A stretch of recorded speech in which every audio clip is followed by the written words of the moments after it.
సీతక్క ఒక tribal lady ఈ రోజు కష్టపడి ఒక మాజీ నక్సలైట్ ఒక ట్రైబల్ లేడీ ఆమె ఈ రోజు మంత్రిగా ఉండడం జీవించుకోలేకపోతున్నారు చాలా మంది టీఆర్ఎస్ నాయకులు. ఇసుక మాఫియా ములుగులో ఏ విధంగా ఉందో అందరికీ తెలుసు. సీతక్కను ఓడగొట్టాలని చెప్పి కొన్ని వందల కోట్లు ఖర్చు పెట్టిన టీఆర్ఎస్ నాయకులు అక్కడ ఉన్నటువంటి ఇసుక మాఫియా అవేమీ వర్కౌట్ కాక ఈ రోజు జరుగుతున్న తప్పుడు సమాచారం తీసుకొచ్చి సీతక్క మీద నిందలేస్తున్నారు. ఇప్పుడు ఒకటే అడుగుతున్నా, మంత్రిగా ఒక మంత్రి పిఏగా ఎవరో ఒకరు ఫోన్ చేస్తారు, అన్న ఇక్కడ నా లారీ పట్టుకున్నారు, నా బండి పట్టుకున్నారు అని చెప్పి ఫోన్ చేసి సరే ఎవరో మనకు తెలిసిన వాళ్ళేమో కదా అని ఒక మాట చెప్పడంలో తప్పే ఉంది. టీఆర్ఎస్ హయాంలో ఎమ్మెల్యేలు మంత్రులు రోడ్డు మీదకి వచ్చి లైవ్ లో కూర్చోబెట్టుకొని ఇసుక డబ్బులు చేసుకుంటుందని దిక్కులేదు. ఒక్కసారి మీరు వెనక్కి తిరిగి చూడండి. సీతక్క ఎమ్మెల్యేగా ఉన్నది 2018 నుంచి 2023 వరకు ఎమ్మెల్యేగా ఉన్న టైంలో ఎన్ని అక్రమ రవాణా ఎన్ని అక్రమంగా నడిపినటువంటి ఎన్ని కేసులు పెట్టించిందో ఒకసారి తిప్పి చూసుకోండి. మంత్రి అయిన తర్వాత సీతక్క నియోజకవర్గంలో ఉండేటువంటి ఎక్కడెక్కడైతే ఈ ఇసుక మేటలు ఉన్నాయో వాటన్నింటి అక్రమంగా కొడుతున్న వాళ్ళన్నింటినీ నిలిపివేసింది.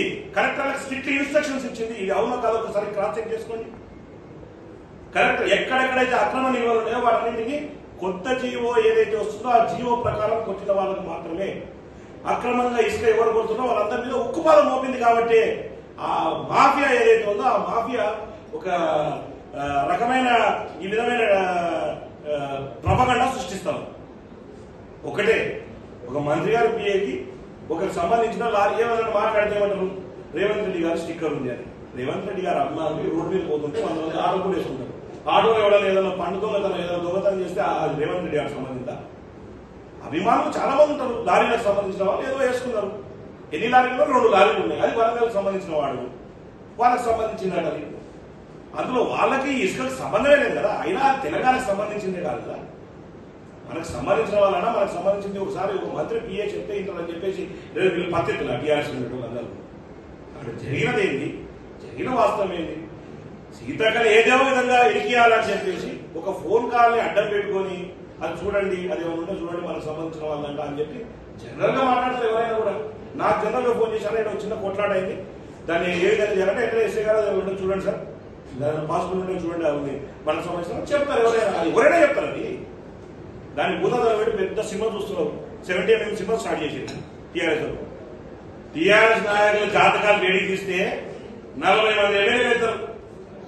ఈరోజు కాంగ్రెస్ ప్రభుత్వం ఈరోజు నిష్పక్షపాతంగా ప్రజల్లో పోతున్నాం. కాబట్టి ఆ భయాన్ని తట్టుకోలేక ఒక గిరిజన మహిళ మీద మంత్రి కావడం అక్కసు తట్టుకోలేక ఈరోజు టీఆర్ఎస్ నాయకులు, టీఆర్ఎస్ సోషల్ మీడియా, టీఆర్ఎస్ సంబంధించిన ఛానల్ కొంత ఈ వ్యవస్థ నడుపుతున్నారు. ఖబర్దారు గుర్తుపెట్టుకోండి, సీతక్క గురించి అందరికీ తెలిసిందే. సీతక్క ఎంత నిజాయితీగా ఉందో ఈ 10 ఏళ్ళలో అందరికీ తెలిసిందే. ఏ విధంగా నిందమోయాలో తెలియక ఈరోజు ఆ విధంగా అక్కసు కప్పుతున్నారు. దాన్ని మనం పెద్ద ఎత్తున చూపిస్తున్నారు. కాబట్టి దీని గురించి ఆలోచన చేయాల్సిన సమస్య కూడా